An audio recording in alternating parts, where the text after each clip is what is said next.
Hi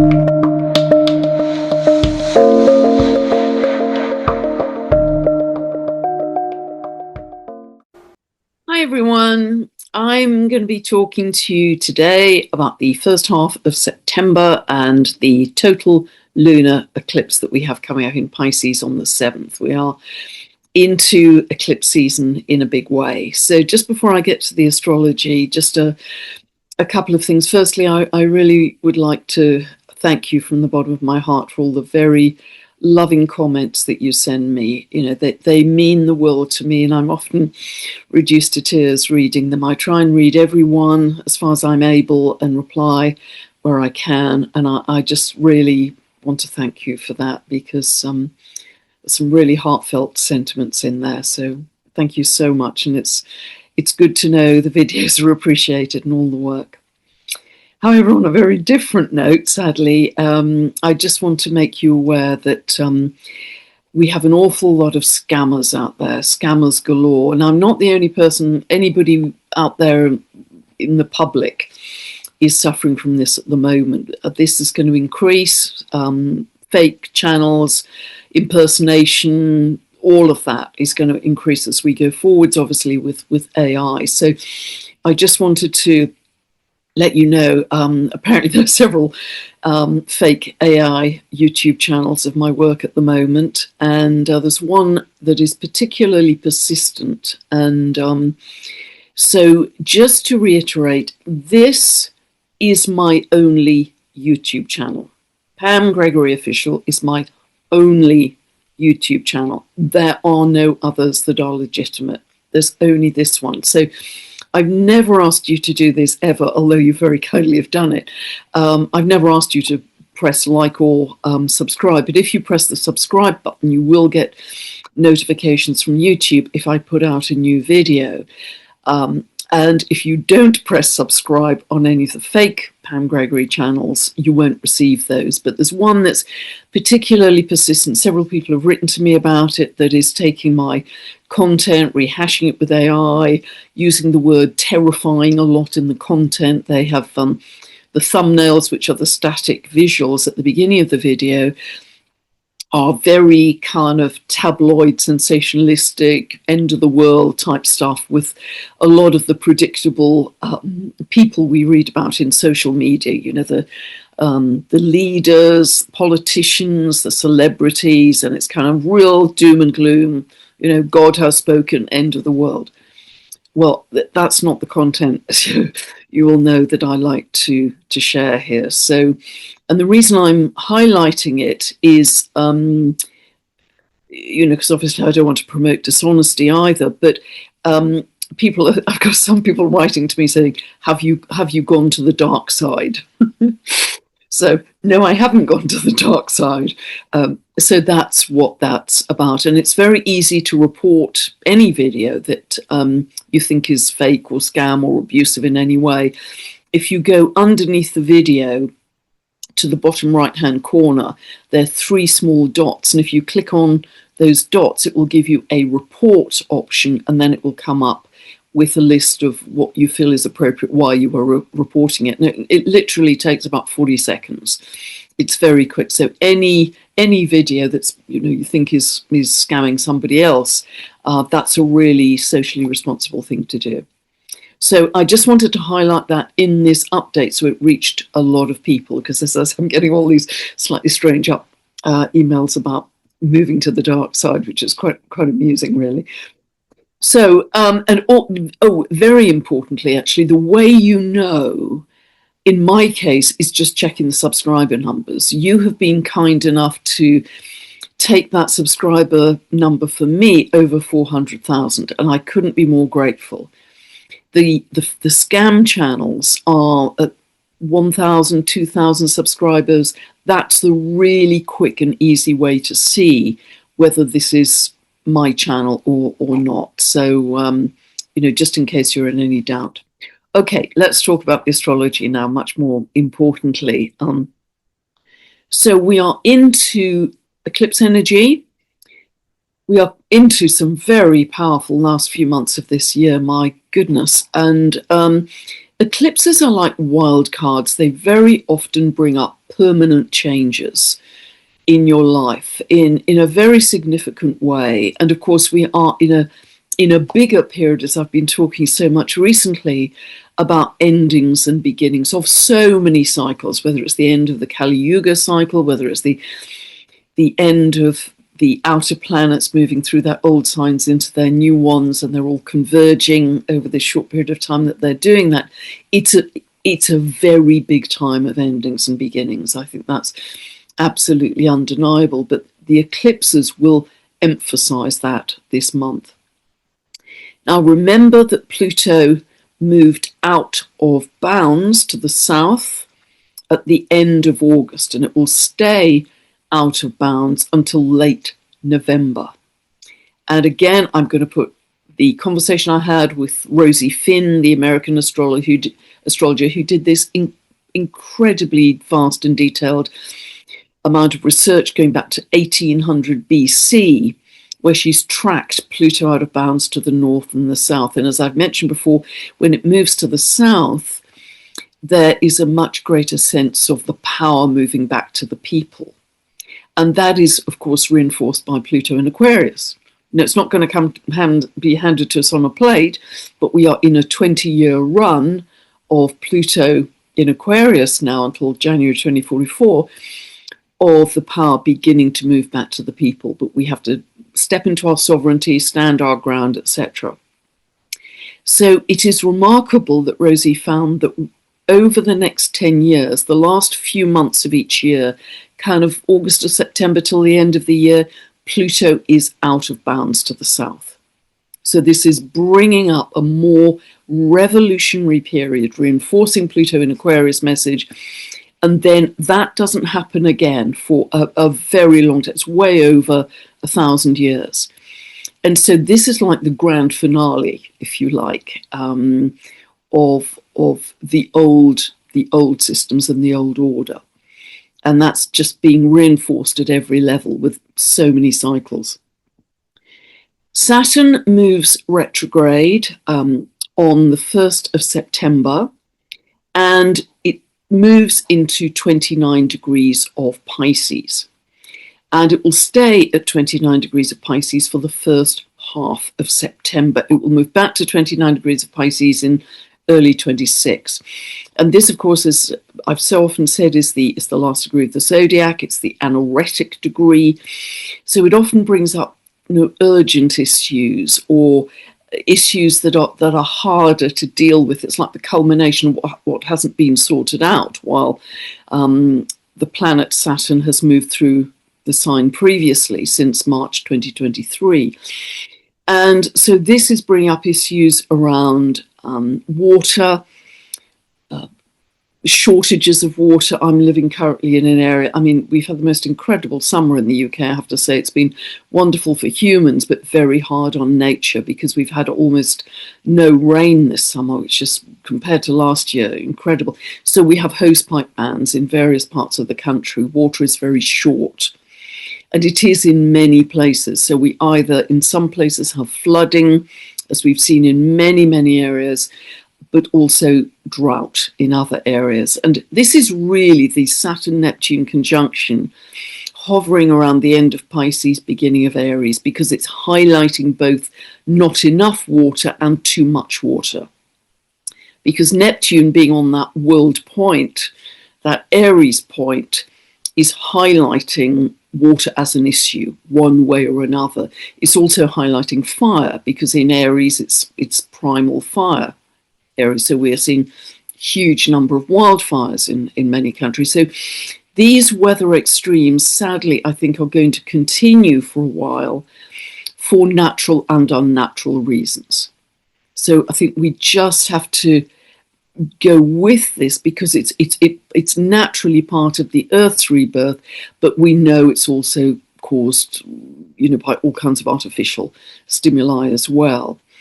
So, but Saturn at the 29th degree of Pisces could bring up other issues with water, toxicity in water, pollution.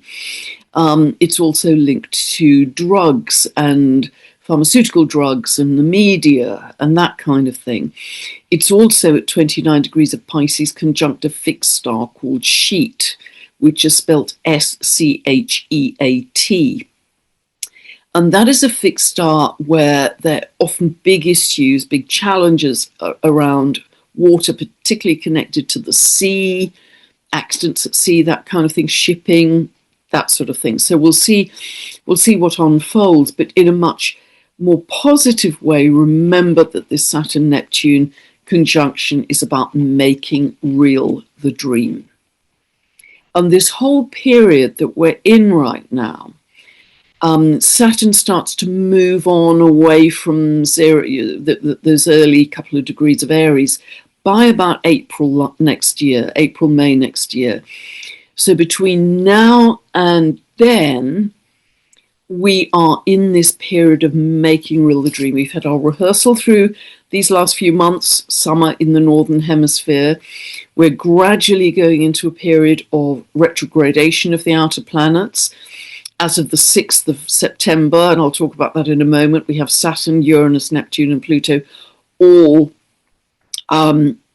moving retrograde. So there's this feeling of, okay, I've had some ideas, I might have tried things out, experimented a little bit. Now I'm going into a phase of integration, reassessment. What am I really, through these next few months of thinking and distilling, going to launch myself into as a new me in the early months of 2026. So anywhere between really the beginning of the year and I would say the summer of 26, we are going to be stepping out into a different identity, a different energy, and it may be changing our lives quite radically. You know, these endings that we're going through, and the total lunar eclipse is very much one of those, is although astrology helps enormously with the context, because we know the big picture is endings and beginnings, even just looking at the end of the Age of Darkness, Kali Yuga, that Bibhu Dev Misra said ended on March 21st this year.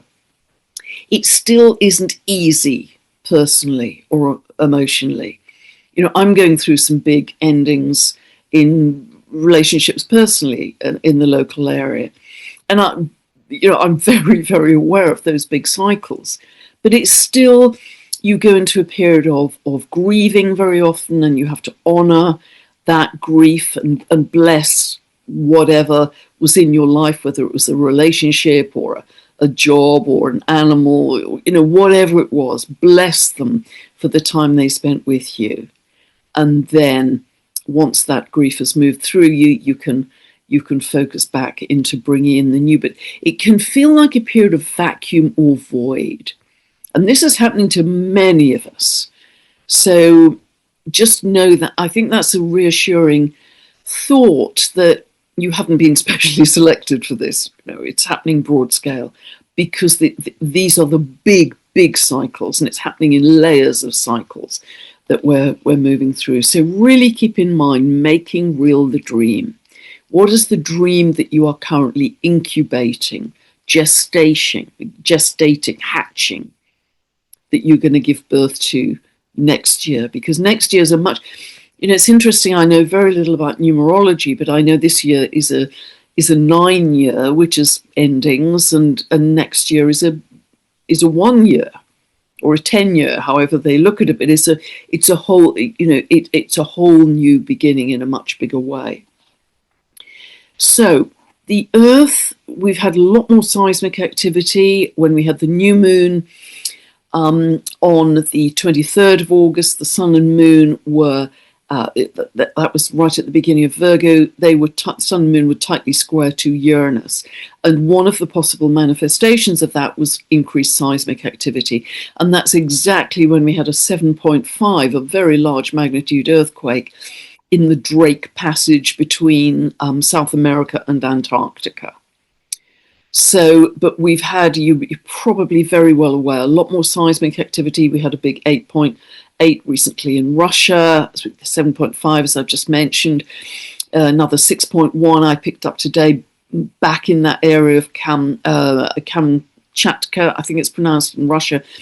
Incredibly, remarkably, recently, all these very large earthquakes have been away from densely populated areas.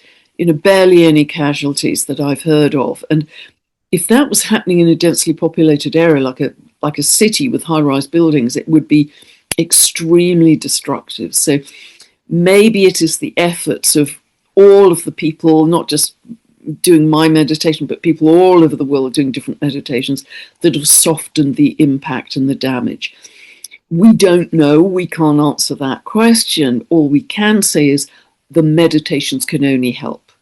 The meditations can only help to soften any potential damage while the earth goes through her rebirth, her kind of labor pains. And this is going to continue. And I feel it's almost like the earth shedding hundreds of thousands of years of trauma to reveal something much more pristine underneath, a more pristine layer. And I do feel, and it's starting to happen in small ways, and I've mentioned them in previous videos, that pristine ecosystems are being discovered under the Antarctic ice cap, or under the sea. They're being kind of untouched by human hand, and they're beautiful. And primary water, which is underneath the mantle of the earth, which is very unpolluted and mineral rich. I think we're going through a period, despite the turbulence with all this seismic activity, of the earth is ultimately going to reveal something which is just higher dimensional, which is pristine, which is clean, which is beautiful, which is in heightened colors. That's my strong sense of where we're going. So Saturn, as I say, moves retrograde 1st of September. And then on the 3rd of September, we have an exact square between Mercury and Uranus.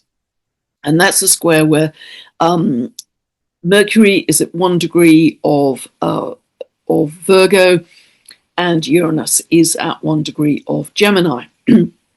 This can be wonderful for brilliant out-of-the-box ideas, genius ideas, particularly if it's aspecting your natal Mercury or your natal Uranus.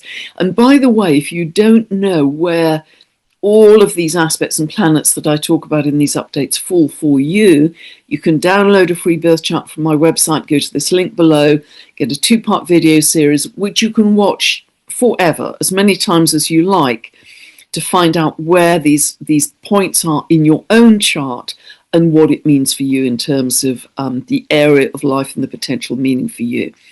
And it will add so much more meaning and depth to these updates for you. And so 3rd of September, an exact square between Mercury and Uranus. That can also be a day when shocking truth comes to light as well, some shocking revelation, but it's also original genius, brilliant ideas as well. A lot of creativity that day. On the 6th, Uranus moves stationary retrograde. And whenever a planet moves stationary, about to move in a different direction, whether it's direct or retrograde, the symbolism is magnified. So think, you'll know this by heart by now, but think of everything that the symbolism of Uranus represents. It's to do with earthquakes, volcanoes, shocks, surprises, truth awakening, higher mind, galactic connections. It's to do with aviation disruptions, cyber attacks, power grid outages, all of that kind of thing. And so for the first 10 days of September, including the day of the eclipse on the 7th, we will sense a magnified Uranian energy. It's going to be very strong. Uranus is super active this year. And of course, Uranus is also the planet linked to geomagnetics and electromagnetics.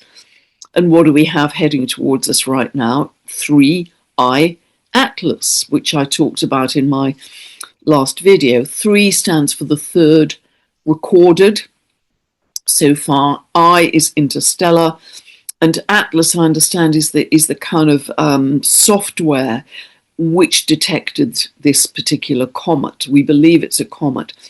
It's coming towards our solar system at great speed, 58 kilometers a second. It will accelerate to 68 kilometers a second as it gets closest to perihelion, closest point to the sun. And it's going to do that at the end of October. It's going to be closest to the sun in our solar system at the end of October, but it's going to be very much in our electromagnetic field of our solar system all of October, all of November. And so, although it will bring in a lot of new information, a lot of intelligence, because it's coming from way beyond our galaxy, nobody quite knows where it's come from, and it's traveling at such speed, it's been launched at speed. But comets bring in a lot of new information for us. But they can be, particularly because it's actually going to be virtually parallel to our ecliptic plane. It's going to be, as it moves through our solar system, within about 5 degrees of inclination to our ecliptic plane. That's quite remarkable, seeing it's come from so far. It will have great influence electromagnetically on our solar system, on our Earth, on the other planets within the solar system, and of course on us. We are electromagnetic beings, and nobody knows what that will be.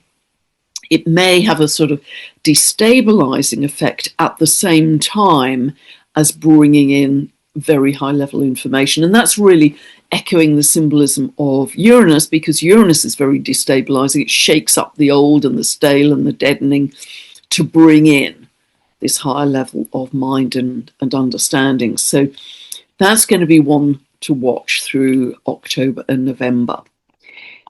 So let us now talk about the total lunar eclipse, which happens on the 7th.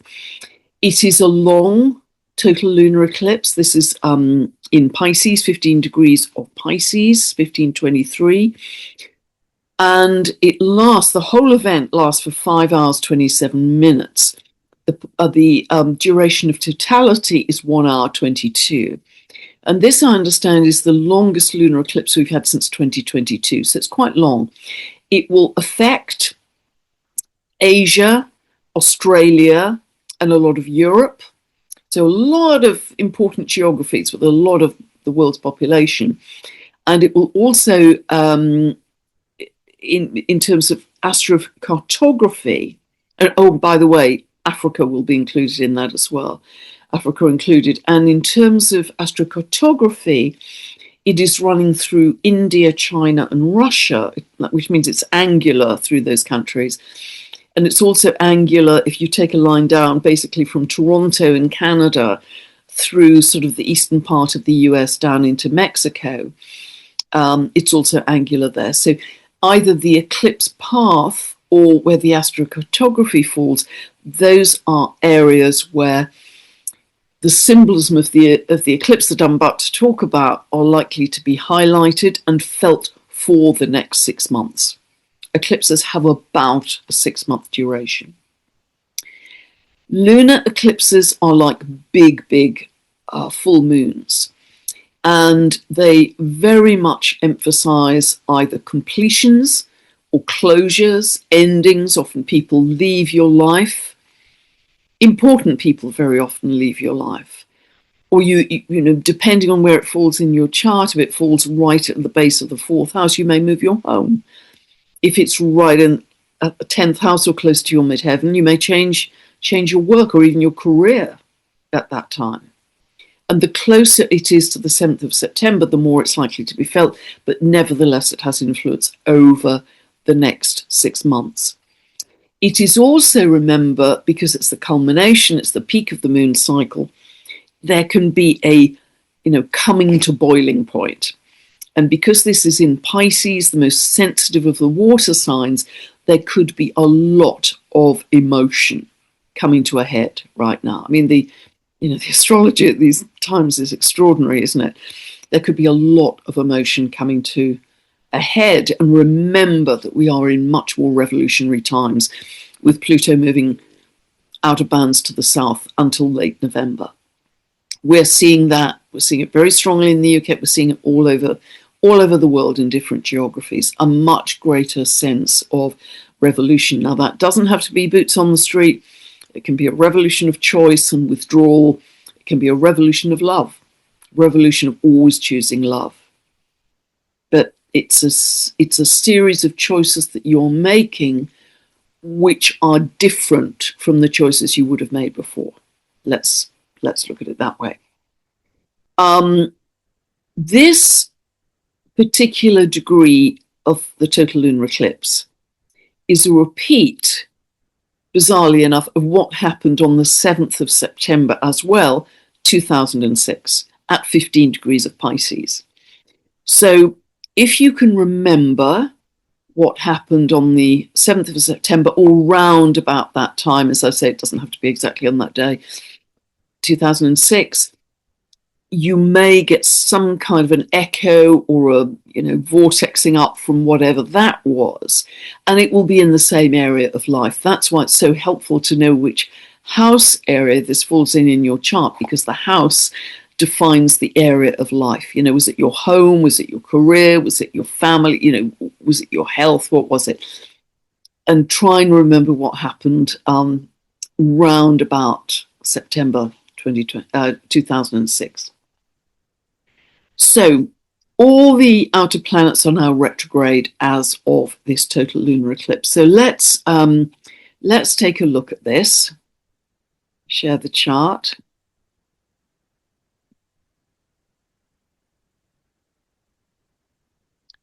I just want to say, by the way, you can see this is a big full moon, sun and moon opposite each other. So sun at 15, 22, 23 of Virgo, moon 15, 23 of Pisces. And just to point out that this is square to the horizontal axis, the ascendant-descendant axis in the chart for America, the chart for the US, 4th of July, 1776, 10 past 5 in the afternoon, Philadelphia. That has a 12 degrees of Sagittarius ascendant, the identity of the country.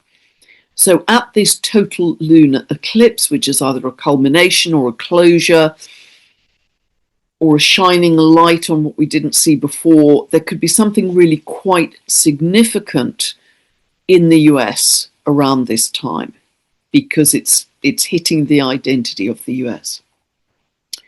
So much to say here.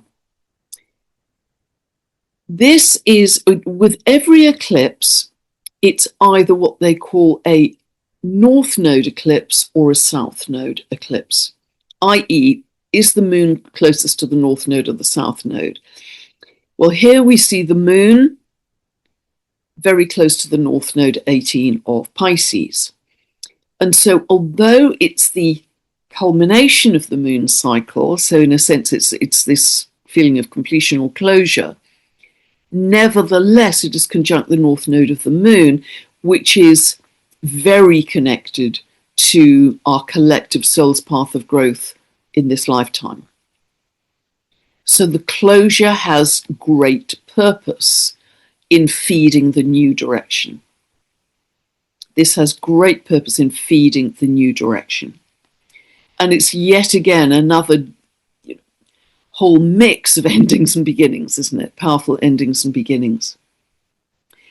And I very much see this as the end of victimhood in many ways. That's Pisces, as well the end of the illusions.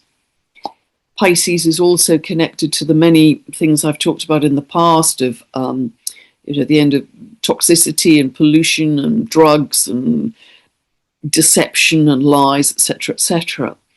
It's also, I would say, because the sun is conjunct the south node, with Virgo, it's Virgo can, and everybody's got Virgo in their chart, remember, it can be quite tight, quite anxious, quite self-critical, quite perfectionist. I've got to get it right. And so it's that kind of sense of humility which can tip into playing it small sometimes. That's the shadow side of Virgo, that we are also going to leave behind. It's that not, not good enough, not clever enough, not, whatever. And it's that feeling of tightness and needing to tick every box correctly. Because the more we can be in the flow of the energies that are coming in, and that's the North Node in Pisces, the easier this whole transformation will be for us. Leave the baggage behind. Leave the old patterns, habits, stuck stuff behind. Let it go and surrender to the incredible light codes and energy which are coming in for us right now.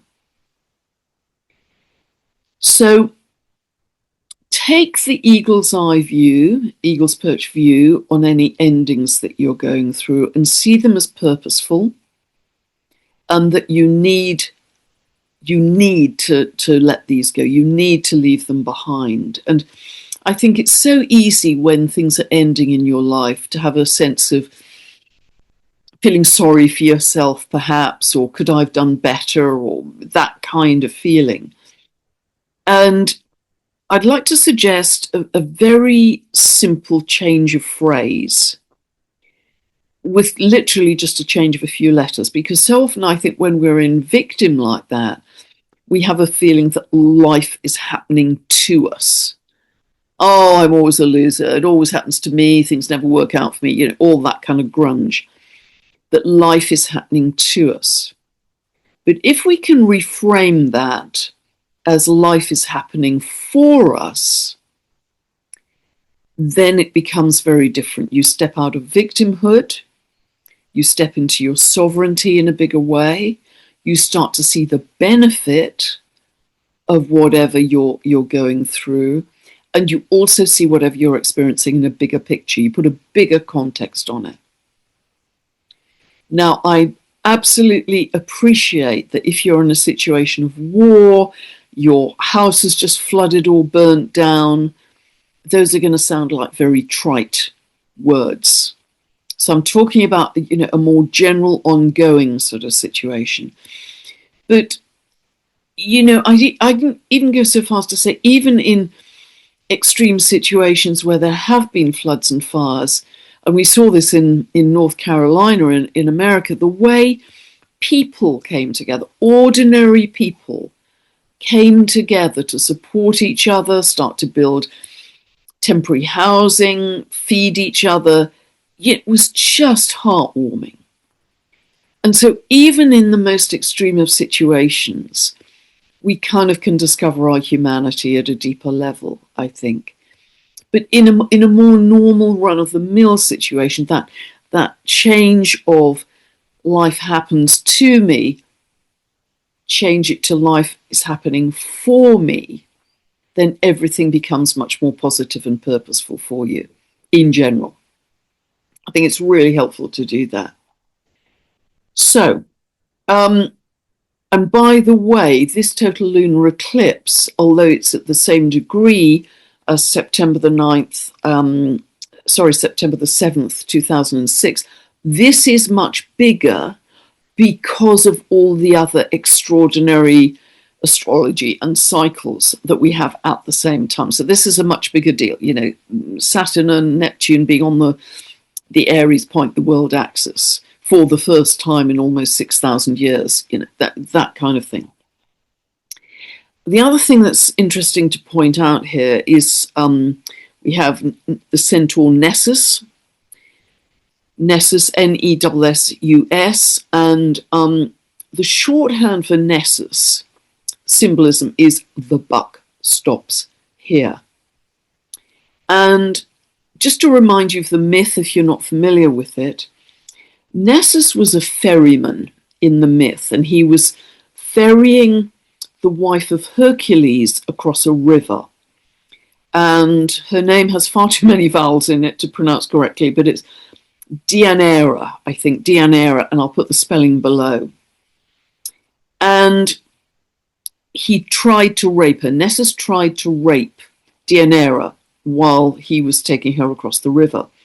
Hercules, Deianira's husband, from the other side, saw this, fired a poisoned arrow, which hit Nessus, and as Nessus lay dying and Deianira was tending to him, Nessus said to her that if she ever suspected that Hercules was going to become unfaithful to her, that she should give him this shirt, which was now covered in the poisoned blood that Nessus was wearing, and that would prevent his infidelity. And however, sometime later, when Deianira did start to suspect that Hercules was going to be unfaithful to her and gave him the shirt with Nessus's blood on it, he died. He died from the poison that was in the blood. So it's a pretty gory myth. It's a pretty grim myth. But so it's all tied up with blood, with poison, with deception, with gaslighting. You know, it's pretty grisly. And it's conjunct the North Node. And of course, what is interesting here, and I've talked about it many times before, is the Virgo-Pisces axis, where this eclipse is also the health axis. And the Pisces end of it is to do with our immune system and the blood. And the Virgo end of it is to do with our general health, particularly our gut health, the microbiome, and getting the whole body system working properly. So, you know, that's the Nessus being conjunct the North Node, and very much part of this total lunar eclipse, is reinforcing those Piscean themes as well. And at the other end, conjunct the Sun and the South Node, we have the dwarf planet Orcus, the Etruscan god of the underworld. And Orcus was responsible for capturing those who had violated sacred law or divine law and taking them down to the underworld to make them see the light, to make them see the truth. And so these two, the Centaur and the dwarf planet, are very much part of what we're seeing at this total lunar eclipse, which is fascinating. So we also have the Sun in this what's called a quindicile. It's a 165-degree aspect, this small Q. And you can only use a 2-degree orb by the way, but it's quindicile, both Saturn and Neptune. And the aspect of a quindicile is upheaval or obsession or upset. So it is very much highlighting all I've talked about with Saturn Neptune. I'll put the video where I've talked about Saturn Neptune separately below. But it's this real agitation and obsession around making real the dream. You know, we've got it. This is another big ending where we can shed the old in order to start to create the new. We also have Venus. Venus is at another world point. I've mentioned in the past that 15 degrees of the fixed signs, which are Taurus, Leo, Scorpio, Aquarius, you've got to use just a 2-degree orb either way, but they are also considered a world point because they're 45 degrees from 0 of the cardinals, if that makes sense. If you didn't understand that, don't worry, but some of you with astrological knowledge will follow that. And she, Venus, big love in Leo, is quindicile Pluto. And so Pluto, yes, is part of the people, but Pluto always has this other meaning of big government, power, state power, if you like. So the first phrase that came to my head was, is it the love of power or the power of love as we move forwards? That just popped into my head. And I think it's the power of love that is going to shift us from the love of power into a very, very different paradigm. So good to see that. It can create in relationships a great deal of intensity and emotion around possessiveness or jealousy or that kind of thing. And remember, this too shall pass, but there's often a feeling of, this relationship has been safe and secure, but is it absolutely suffocating now because it's too possessive? I've got no room to breathe. It's that kind of a feeling. It can also bring about, if you're single, an incredibly sexual, compulsive relationship that feels like you've got to go do it, even if it's going to be a train crash. You know, can be quite karmic as well. This could suggest changes in currency values as well, because Venus, Pluto always has that potential meaning. And it's interesting here that we also have a square between Jupiter and Mars. And this is about fighting for causes. And Mars here is in one of the signs linked to the law. There are two signs, Libra, scales of justice, and Sagittarius, connected to truth. They're both linked to the law.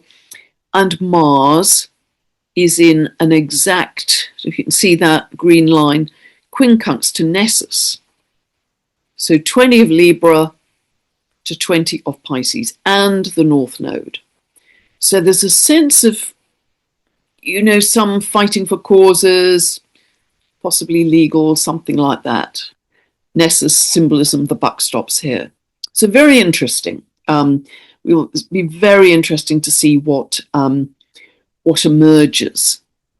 And I think all of the other aspects I've talked about at great length. So if you go to I'll put this link below, the big picture video, and I've talked at great length about this very long-running yod between Saturn, Neptune, Haumea, and Uranus, Sedna.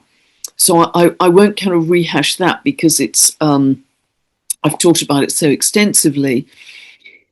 But just to say that Uranus is now exact to the degree conjunct Sedna.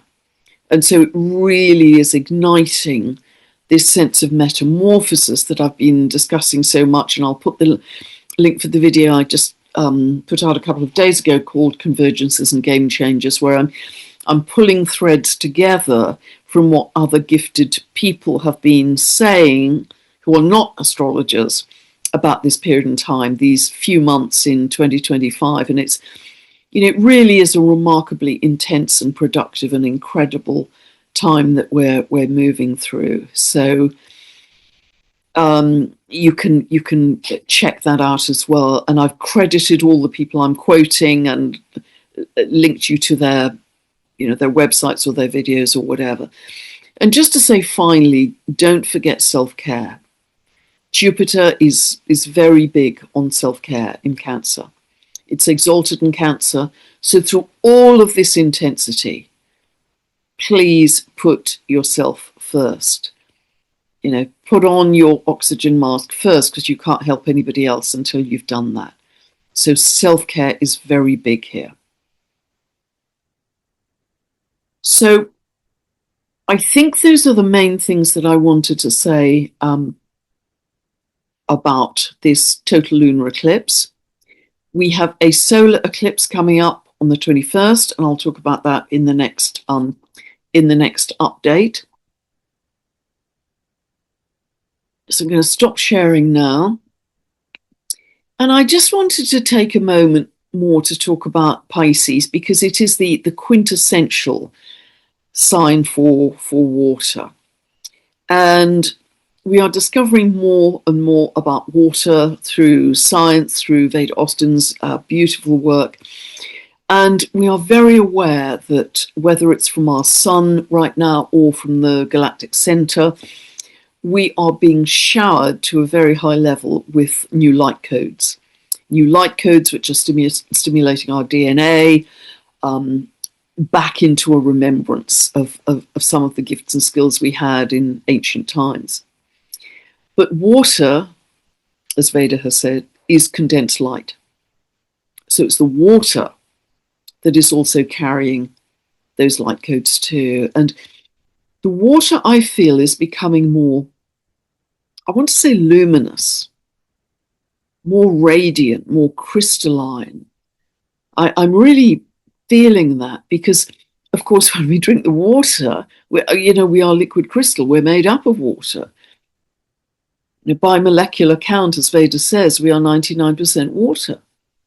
And so it isn't just the light codes that we have streaming in through the air, and by the way, the air contains water molecules too, it's as we drink the water. And I heard Kelly Kolodny recently, and this had come in a channeling of Archangel Raphael, and it's in a very short 5-minute video on YouTube, which I'm struggling to re-find again. But in this, Archangel Raphael said that if 35% of us blessed our water before we drank it, that would get us to unity consciousness. Isn't that amazing? How easy is that, to bless your water? I bless every glass of water I drink.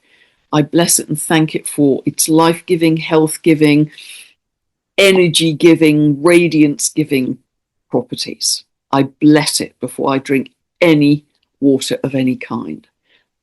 Really suggest you do that, because that's what you're taking in to make you, to be part of yourselves, for you to become more radiant, more luminous, more crystalline.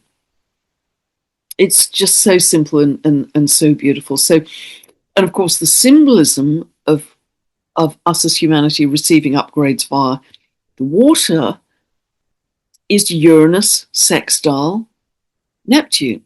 Uranus, electromagnetic upgrade. Neptune, the water. That sextile is exact right now. It's so literal. And of course, this is the dwarf planet Salacia. You know, the shimmering moonlight, shimmering sunlight on the sea.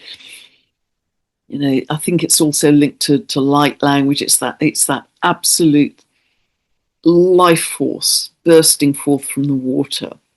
And as we learn more about water and the fact that it is consciousness and intelligence, but not only that, I think it is foundational. And I know Veda agrees with that too. It's foundational in creating our consciousness. It all begins with the water.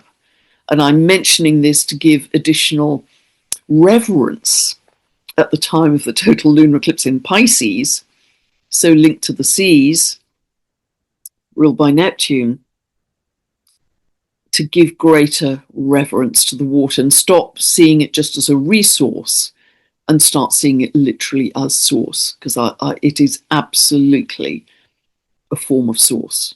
Maybe in totality, but it's certainly a form of source. And as the polar ice melts, as the temperature changes in various parts of the world, it is going to release from that ice an incredible amount of ancient knowledge in the ice. And indeed, and again, Vedas talked about this, that water holds memory infinitely. So it holds memory from eons of time ago, from the cosmos, from even different galaxies, because the water has come in from different galaxies. And it continually circulates throughout the entire cosmos and still holds that memory. And it passes through planets, it passes through trees and birds and animals and us. And it is the great uniter in that way of nations, of races, of religions, of nationalities, of skin colors. Water doesn't care. Water is the ultimate connector and unifier of all living beings, of all forms of consciousness. Water is the ultimate unifier. And that's why this lovely idea of bless your water can help us reach unity consciousness really fast if 35% of us do that. And why not aim for higher than that? You know, how easy is that to help us take a jump into this radiant, luminous, new being that we are becoming in every moment? I think that's really exciting. And I'd just like to end this with a quote from Richard Rudd, who in his work in the Gene Keys has said, the water cycle of our planet is causing the collective awakening, So let's help it along by blessing it as we drink. I hope that's helped. There's going to be a lot happening in September. We could see, particularly in the second half, I think some changes perhaps in in leadership or big names changing. We will see. But I hope that's helped you, and I'll be back very soon with the solar eclipse video, and that's going to be happening on the 21st of the month. God bless. Bye for now.